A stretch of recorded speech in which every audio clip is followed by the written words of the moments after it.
Marami ring katanungan para magbigay ng liwanag at maklaro yung ibang bagay-bagay.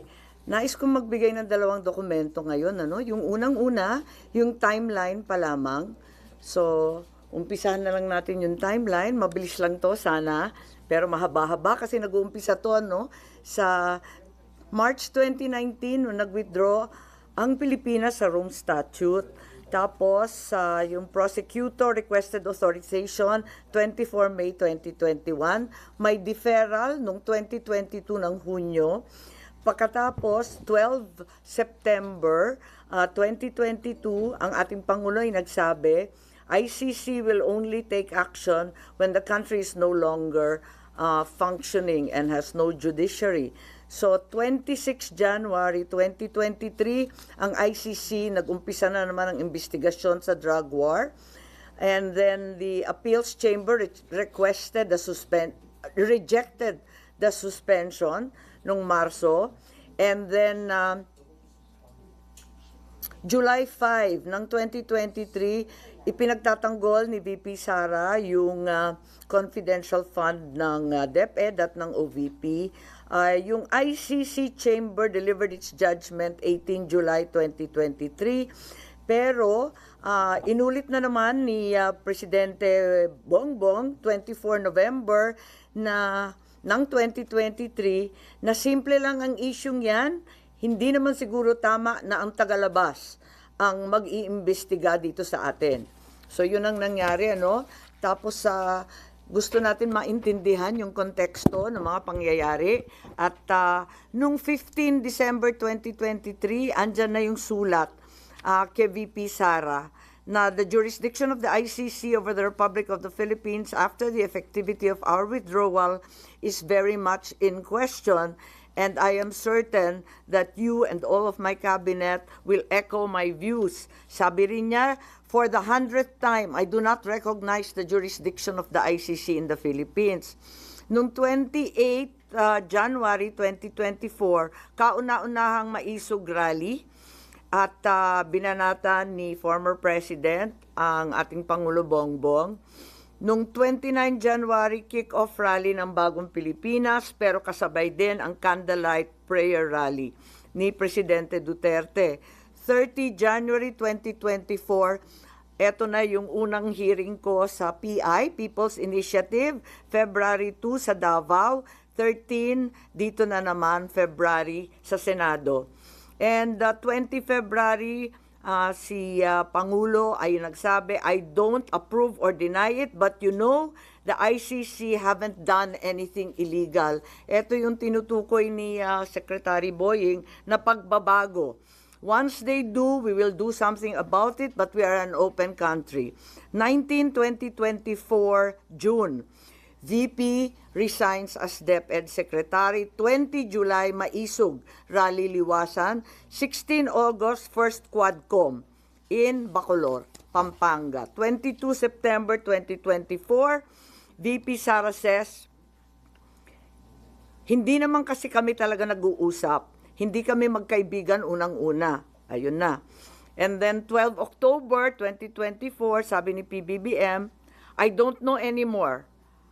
I'm a little dismayed to hear she doesn't think we are friends. 11 November 2024, nag-attend si former President Duterte ng 11th Quadcom hearing. 13 November 2024, E.S. Bersamin said local authorities would consider cooperating with the Interpol if the ICC seeks the intervention of the International Anti-Crime Body. 14 November 2024, nung nakaraang taon, ang sabi ng ating Pangulo, if that's the wish of Duterte, we will not block the ICC. We will not just cooperate. 28 November, first bicameral conference tungkol sa 2025 GAA. And the 2nd of December 2024, first formal impeachment case against VP Sara. 11 December, second bicam. 18 December, ang privilege speech ko at sumunod yung mga kaso. And 19 December, third impeachment complaint.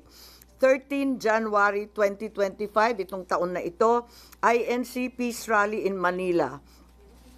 And 24 January, itong taon na to, Secretary of Justice Remulla said, the Marcos administration will sit down with the ICC and discuss certain areas of cooperation in the latter's investigation.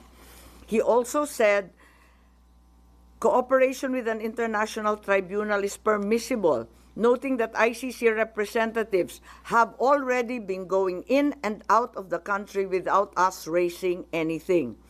So may admission po ron, and 28 January 2025, may mga declare the 2025 national budget unconstitutional. Nung 5 February nitong taong to, impeachment of VP Sara was approved in the House of Representatives. 10 February, the ICC prosecutor applied for an arrest warrant against former President Duterte. 22 February, People's Indignation Rally Mandaue, Cebu. 7 March, the warrant of arrest against the former president was issued as secret by the ICC chamber. 10 March, 2 PNP memos regarding the deployment of personnel and augmentation of PNP personnel to PRO 11. 11 March, the warrant of arrest was reclassified as public this time by ICC. 3:04 a.m., the Philippine Center on Transnational Crimes received an ICC request for the arrest and extradition of former President Duterte.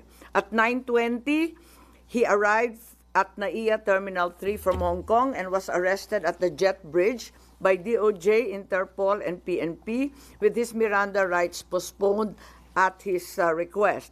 He then was taken to Villamor, where he was housed in Maharlika Hall with his family and some legal advisors. By 11 a.m., Malacanang confirmed his arrest, while his daughter Kitty live-streamed the event. By 11:03, Duterte was flown out of the country on a chartered flight to Dubai and Rotterdam, Netherlands, as President Marcos held a press briefing on the arrest. 12 March 2025, DOJ Prosecutor General Fadulion issued a certification, bago po to, nahanap lang namin to, that President Duterte was arrested on 12 March 2025, approximately 11:44 a.m. May problema ako sa datos nito kasi bakit 1 day later? The custodial state has determined to deliver Rodrigo Roa Duterte to the ICC in accordance with Article 59.4 of the Rome Statute. And in accordance with Article 59.7, the arrested individual shall be transported to The Hague and placed in the custody of the International Criminal Court. 13 March, during an interview with Pinky Webb, Interior Secretary John Vic Remulla revealed that Duterte's arrest was a group effort involving National Security Advisor Año, Defense Secretary Chodoro, the President, with Año playing a key intelligence role in monitoring Duterte's travel. On 20 March, we had the hearing here in the Senate. The highlights of the hearing were the denial of Año of any involvement in the arrest, and John Vic, SILG Remulla denied planning and said that the group effort pertained only to chismis. PCTC said the Interpol issued a diffusion, not a red notice, and Justice Secretary Remulla claimed that ICC has jurisdiction over individuals and crimes, despite the withdrawal of the Philippines from the Rome Statute, because international humanitarian law is already customary law. Of course, we are all aware that this is not applicable, being solely limited to war crimes. In the meantime, PNP General claimed that in expediting President Duterte's turnover to the ICC was trying to comply with the time period set forth in Article 125 of the Revised Penal Code, which applies only to warrantless arrest. A 24 Horas report revealed that Philippine authorities had planned Duterte's arrest since January under Oplan Tugis by the PNP-CIDG, and that Duterte sought asylum in China, but this was later denied by all parties. On the same day, DILG Secretary Remulla denied involvement in the arrest, stating he was unaware of any core group behind it and only learned of the Interpol red notice on the day of Duterte's detention. So as far as the investigation goes, this is the timeline, and we're happy to share it with you. In the meantime, I'd like to read the preliminary findings following last week's investigation and public hearing. Number one, the Philippines had no legal obligation to arrest former President Rodrigo Roa Duterte and turn him over to the International Criminal Court. What was received was only a diffusion notice, not verified or approved by the Interpol Secretariat. No verification by the Interpol whether the request complied with Article 3 of their Constitution, forbidding Interpol from undertaking any intervention or activities of a political, military, religious, or racial character. Under the terms of the diffusion notice, there was no obligation on the part of the Philippines to turn over former President Rodrigo Roa Duterte to the ICC, absent any request for extradition or request for surrender. Under Article 92 of the Rome Statute, a provisional arrest is followed by a request for surrender. There is also no indication that the ICC even requested for the surrender of former President after his provisional arrest. There is likewise no indication that the ICC requested extradition after the arrest. Finally, the argument of Secretary of Justice Remulla is deeply flawed, inasmuch as international humanitarian law, customary law, cannot apply. He is accused of crimes against humanity, not war crimes. IHL refers to war crimes. Procedural administrative matters such as court processes do not become part of customary international law. IHL is international customary law, but the jurisdiction of ICC cannot be considered customary under IHL. The second finding, the Philippine government decided to assist the ICC to arrest the former president. The administration already started preparations prior to March 11. The PNP mobilized units on March 10. The National Security Advisor Anyo was already tracking the former president's camp before the arrest.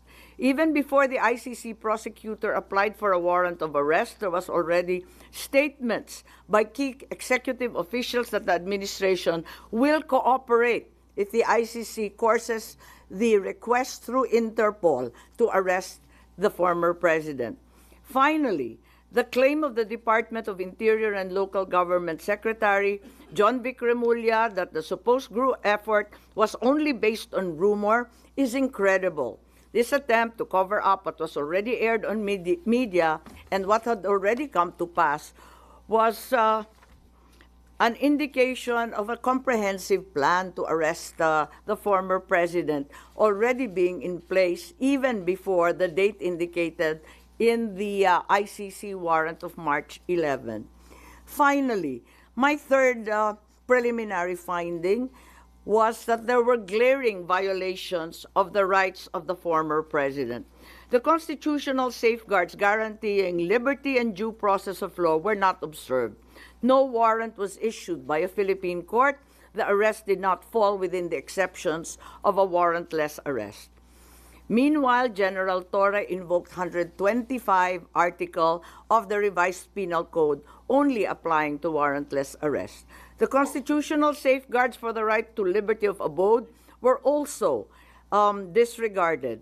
No court order was issued mandating that the former president be taken out of the Philippines against his will. Former President Duterte was deprived of the right to be visited or to have conferences with immediate family members under Section 2F of Republic Act 7438. General Torre admitted he did not allow Vice President Sara Z. Duterte to visit former president in Villamor Air Base, contrary to RA 7438.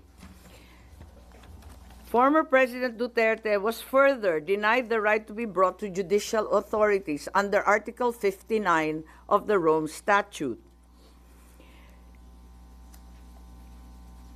The former president was also denied the right to apply for interim release under Article 59 of the Rome Statute or the right to apply for bail under prevailing jurisprudence on extradition. However, during the public hearing of March 20, here at the Senate, the Secretary of Justice insisted on the inapplicability of the Rome Statute. But a DOJ certification signed by Prosecutor General Richard Fadullon stated very clearly that the DOJ made the following determinations. As competent authority of the custodial state, the arrest issued complies with Article 59 of the Rome Statute. To recall, DOJ spokesperson Clavano released a statement last March 13 saying, ang naging role namin ay competent judicial authority. Kami na ang nag-attest na lahat ng proper processes ay ginawa. Similar to Prosecutor General Fadullon, the DOJ spokesperson showed that the article cited in the Rome Statute had been complied with. Therefore, it's apparent that the DOJ first tried to convince the public that the requirements under Article 59 of the Rome Statute were complied with, and then later on, when such stance became untenable, decided to ditch Article 59 and the Rome Statute altogether and pursued another theory, extrajudicial rendition, and invoked RA 9851, particularly Article 17. Yun lang po. So those are the three findings right now. As we speak, we are not certain if we will continue at magkakaroon pa ng ikalawang pagdinig pagkat yun nga, kinakailangan na meron tayong matitindi, magagaling at malaman ng mga testigo. So